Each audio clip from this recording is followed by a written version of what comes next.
Hello guys, आप देख रहे हैं यूट्यूब चैनल अनकही बातें।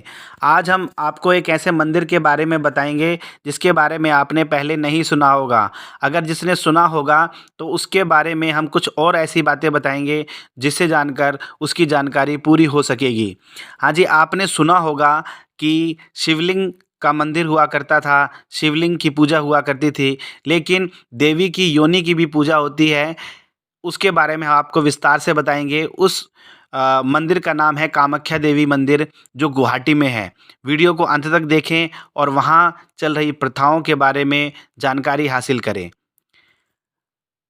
गुवाहाटी शहर में कामाख्या मंदिर नीलाचल के पहाड़ों पर बना है। कामाख्या एक ऐसा मंदिर है जिसके गर्भगृह में मूर्ति नहीं, एक पत्थर की पूजा होती है, जिसे देवी की योनि माना जाता है, जिसके ऊपर से एक प्राकृतिक फुव्वारा निकलता है। कालिका पुराण में इस मंदिर के बारे में काफ़ी कुछ लिखा है। इसके मुताबिक इस देवी को कामाख्या इसलिए कहा जाता है क्योंकि वो यहाँ अपने शारीरिक कामनाओं को पूरा करने आई थी। किंवदंतियों के मुताबिक एक दिन कोच वंश के राजा नर नारायण को मालूम पड़ा कि देवी कामाख्या मंदिर में अवतरित हुई हैं। उनके पीरियड्स चल रहे हैं और वो योनि से खून बहाते हुए नग्न अवस्था में मंदिर में नृत्य कर रही हैं। राजा ने मंदिर के पुजारी को निर्देश दिए कि वो देवी को नाचते हुए देखना चाहता है। पुजारी ने राजा को चेताया कि ऐसा कर उसे देवी के क्रोध का भागी बनना पड़ सकता है, पर राजा ने सुना नहीं और मंदिर की देवी की दरार से झांककर देवी को नोचते हुए देखने लगा। देवी ने उसे सॉरी राजा ने सुना नहीं और मंदिर की दीवार की दरार से झांककर देवी को नाचते हुए देखने लगा। देवी ने उसे देख लिया और श्राप दिया कि अगर उसने आगे से कभी इस मंदिर में कदम रखा तो उसका पूरा परिवार नष्ट हो जाएगा। राजा को बहुत दुख हुआ।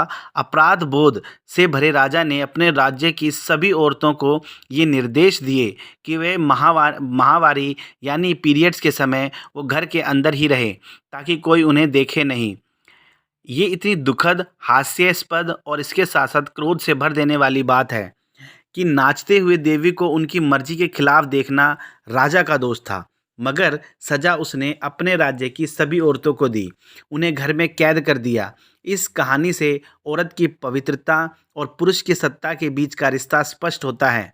जब तक औरत पवित्र है, सबकी नज़रों से दूर है, तब तक पुरुष की सत्ता सही चलती है, मगर जैसे ही औरत अपनी कामुकता की अभिव्यक्ति करती है, पुरुष का सिंहासन डोलने लगता है। लड़कियों और औरतों को चार दीवारी में बंद कर उन पर सुशील बने रहकर घर की इज्जत का ध्यान रखने की जिम्मेदारी डालकर पुरुष को इस सत्ता को मजबूत करने में मदद मिलती है। कितनी अजीब बात है। औरत को घर में उनके भले के लिए नहीं बंद किया जाता, बल्कि इसलिए बंद किया जाता है कि उन्हें देखकर पुरुष का विनाश हो सकता है। इसी विचार के साथ नत्थी है और औरतों की कामुकता को काबू में रखना। कामक कामाख्या देवी की असल कहानी से हमें ये पता चलता है कि देवी ने किस तरह नग्न अवस्था में अपनी सेक्सुअलिटी को बयां किया था, मगर अम्बुबाची के पर्व ने इसे धार्मिक पवित्र बात बना दिया।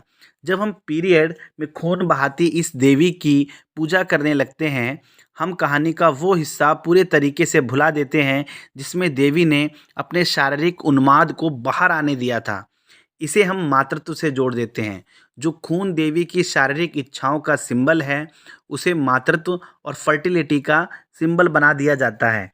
जिस वक्त हम देवी के कथित खून में भीगे हुए कपड़ों को आशीर्वाद बना देते हैं, हम देवी से सेक्स का अधिकार छीन उसे एक सिंहासन पर बिठा देते हैं, जहाँ से उसकी शारीरिक इच्छाओं का दमन मात्र ही हो सकता है। उसी वक्त से ही देवी पवित्र हो जाती है, क्योंकि एक देवी के अंदर सेक्स की चाहत हो, ये बात हमसे पचती नहीं है। इसीलिए जो शारीरिक है उसे हम देवी का आशीर्वाद बना देते हैं। असम में जब किसी लड़की को पहली बार पीरियड होता है, उसे सैकड़ों नियम मानने पड़ते हैं। इसी तरह एक लड़की से जब बात हुई तो उसने बताया कि उसे भी इन नियमों का पालन करना पड़ा था। जिस दिन उसे मालूम पड़ा कि पीरियड शुरू हो गया है, उसे एक कमरे में बंद कर दिया गया। 4 दिन तक वहीं रखा गया। अगले दिन उसे नहाने की इजाज़त नहीं थी। पड़ोस की औरत आती और कहती, ईश्वर तुम्हारा भला करे, तुमने भी कर दिखाया। मानो पीरियड कोई प्राकृतिक चीज़ नहीं बल्कि कोई फैसला हो जो लड़की ने अपने जीवन के बारे में लिया हो। पुरुषों से बात करने की छूट नहीं होती, फिर भले ही वो परिवार के सदस्य ही क्यों ना हो। एक पंडित आता है, वो लड़की के पीरियड होने का समय देखकर बताता है कि लड़की को कितने दिनों का उपवास रखना होगा। ये उपवास 7 दिनों से लेकर 3 महीने तक का भी हो सकता है। पंडित के मुताबिक ये सब तारे, ग्रह, नक्षत्र तय करते हैं। ये संघर्ष एक नकली शादी के साथ खत्म होता है जिसे तुलोनी बिया कहते हैं।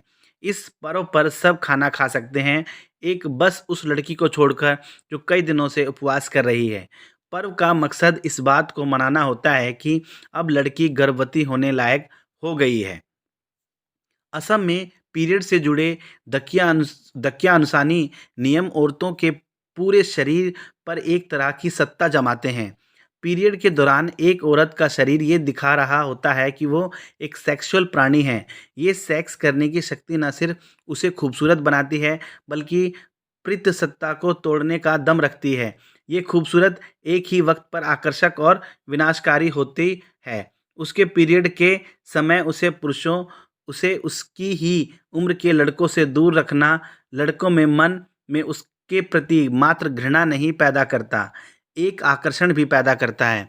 किसी छिपी हुई चीज़ को देखने का आकर्षण ये तब तक चलता है जब तक औरत का मेनोपॉज़ नहीं हो जाता, यानी जब तक वो पीरियड की साइकिल से मुक्त नहीं हो जाती। अम्बुबाची के दौरान भक्तों को देवी की योनि में अंग ढक या अंगवस्त्र का टुकड़ा देते हैं। ये लाल रंग का टुकड़ा लोग इसलिए लेते हैं क्योंकि उन्हें लगता है कि इससे पीरियड से जुड़ी दिक्कतें ठीक हो जाएंगी और औरतों का बांझपन मिट जाएगा। वही लोग जो इस अंगवस्त्र के टुकड़े को ताबीज़ में बांधकर पहनते हैं, अपनी खून बहाती औरतों को उनके पीरियड के समय उनके कमरों से बाहर भी नहीं निकलने देते। असम में अगर किसी औरत को उसी समय पीरियड हो रहे हों जिस समय अम्बुबाची मेला चल रहा हो, तो उसे वही रस्में फिर से निभानी पड़ती हैं जो उसने पहली बार पीरियड होने पर निभाई थी। पीरियड की खुशी मनाने वाले इस पर्व में वही औरतें नहीं आ पाती हैं जिनके पीरियड चल रहे हों, क्योंकि इन दिनों में औरतें मंदिर नहीं जाती। असमिया बोली में पीरियड के लिए प्रयोग होने वाला शब्द सुआ लोगा है, जिसका शाब्दिक अर्थ है अछूत। लेकिन हमसे कहा जाता है कि देवी के पीरियड को हम मनाएं। हाँ, पीरियड की खुशी मनाना यकीनन कोई बुरी बात नहीं है, मगर दुख ये है कि सिर्फ देवी के पीरियड मनाए जाते हैं, आम औरतों के नहीं। मुझे इस पर्व से यही समस्या है जिसमें आम औरतें शामिल नहीं हैं, जहाँ एक और लोगों से कहा जाता है कि देवी की योनि से निकले खून को माथे से लगाओ, उनकी भक्ति में झूमो, लेकिन दूसरी ओर असल में जीवन में हम पीरियड और सैनिटरी नैपकिन पर बात नहीं करते। पर्व के दौरान गेस्ट बुलाए जाते हैं, वाटर स्पोर्ट्स होते हैं, इस बात का ध्यान कोई नहीं रखता कि असल में दुनिया को आगे बढ़ाने वाली, बच्चा पैदा करने वाली औरत इसमें आ ही नहीं पाती। जैसे जैसे इस पर्व की जानकारी देश भर में फैलती जा रही है, ऐसा लगता है कि हम औरतों और पीरियड के प्रति और चुप्पे होते जा रहे हैं। तो ये थी कामाख्या देवी मंदिर और उससे जुड़ी बातें।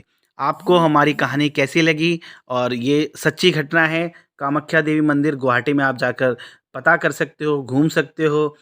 तो इसके बारे में ज़रूर बताएं और ऐसे ही विचित्र बातों के बारे में, अनकही बातों के बारे में जानने के लिए हमारे चैनल को सब्सक्राइब करें, शेयर करें। धन्यवाद।